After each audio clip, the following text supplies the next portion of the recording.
हरिओम. पातंजली योगसूत्रे, योगदासांचे प्रवचन, कैवल्यपाद, सूत्र क्रमांक 10. तासा मनाद्वित्वं च आशिषो नित्यत्वात. देहरूपाची इच्छा नित्य असते, त्यामुळे इतर वासनाही नित्य अनादी असतात. पूर्वसंचित भोग उपभोगायला योग्य असा देह आत्मा धारण करतो, त्यामध्ये जीव उत्पन्न करतो. उत्पन्न झाल्यावर या जीवाला मूलताच स्वभावताच जगण्याची उर्मी निर्माण होते.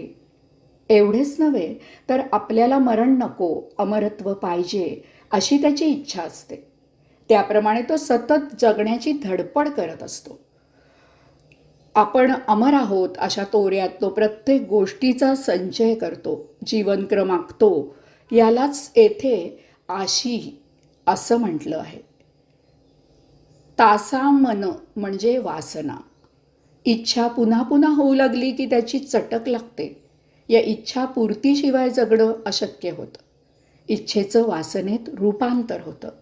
पूर्वसंचित भोग हे मागील देहाचे असतात, त्या मागील देहाला त्याच्या मागील देहाचे भोग संचित असतात. असे हे सतत चालू असते. असा माग काढत आपण प्रथम देहाचा विचार केला तर त्या प्रथम देहाला संचित भोग असायचं कारण नाही. परंतु जीव उत्पन्न होताच जगायच्या इच्छेने सर्वतोपरी प्रयत्न सुरू होतो.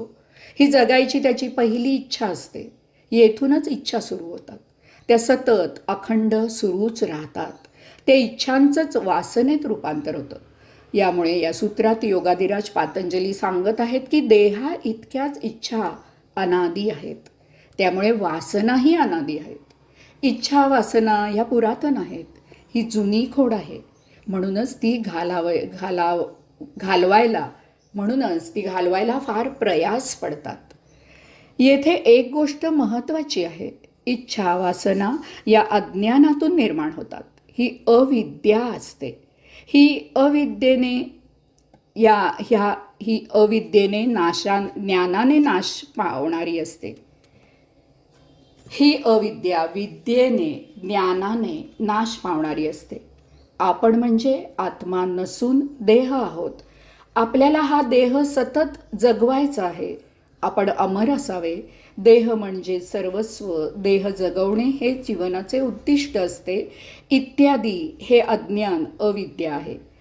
अज्ञानाची अविद्येची एक गोष्ट फार चांगली आहे. अज्ञानात अधिक ज्ञान, अविद्येत अधिक विद्या म्हणजे ज्ञान.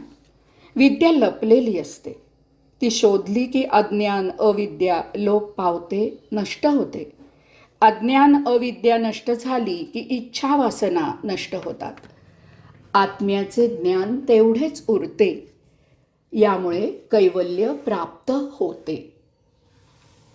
पुढचं सूत्र क्रमांक 11.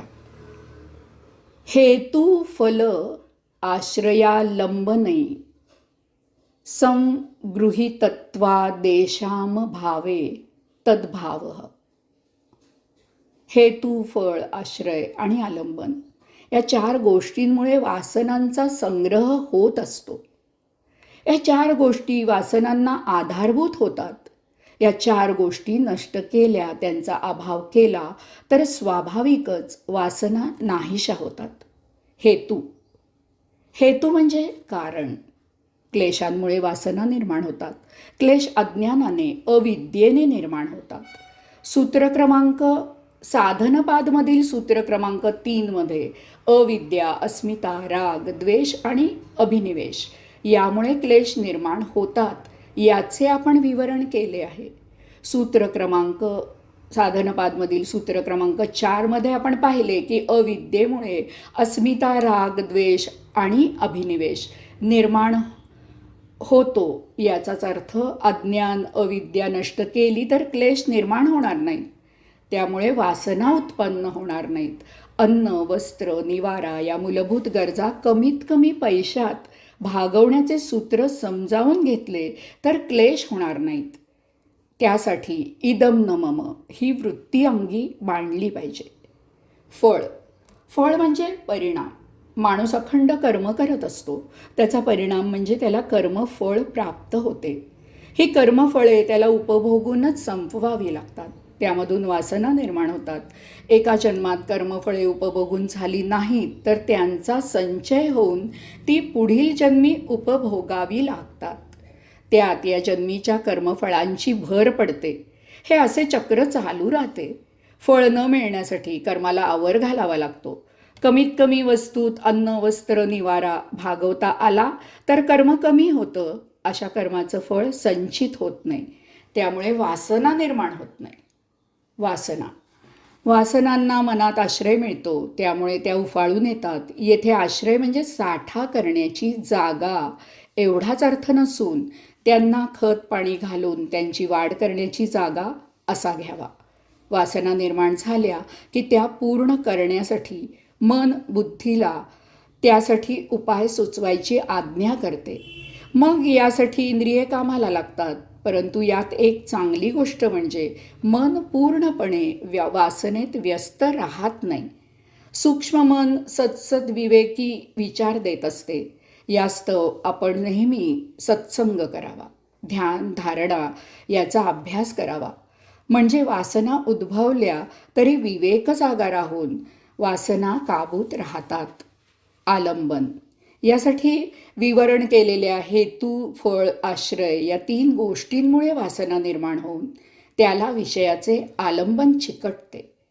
वासनांमुळे विषयाची आसक्ती निर्माण होते. हे विषय म्हणजे आलंबन. कामवासना निर्माण झाली की स्त्रीविषयी आसक्ती वाटते. स्वस्त्रीकडून ही विषयवासना शमली नाही तर परस्त्रीविषयी दृष्टी वक्र होते. दारूची वासना निर्माण होते. ती पैशाअभावी पुरी झाली नाही तर माणूस हैवान होऊन पैसे मिळवण्यासाठी कोणत्याही थराला जाऊन कुकर्म करतो. राजकारणाची वासना निर्माण होते. निवडणूक जिंकण्यासाठी राजकारणी माणुसकी सोडून खालच्या थराला जातो. यासाठी अध्यात्माची गोडी निर्माण करून विवेक संयम ठेवून आचरण करावे. आत्तापर्यंत केलेल्या विवेचनावरून एक गोष्ट स्पष्ट होते की वासना ही अज्ञानातून, खोट्या प्रतिष्ठेतून, अस्मितेतून तयार होते. ती मनावर बिंबते, कोरली जाते. मनामध्ये तिची वाढ होते. यातून इरेला पेटून वासना शमवण्याचा अट्टहास सुरू होतो. यावर श्रद्धेने ईशसेवा, भावभक्तीने परमेश्वर शरणागती, धारणा, ध्यान, समाधी इत्यादीने योगसाधना करून त्याला सत्कर्माची, स्वकर्माची, ज्ञानयोगाची जोड देऊन आत्मज्ञान करून घ्यावे. वासना मुळातच निर्माण न होण्याचा आणि झाल्याच तर त्या कुमार्गाने पुऱ्या न करण्याचा योग्य मार्ग यामुळे साधकाला सापडेल.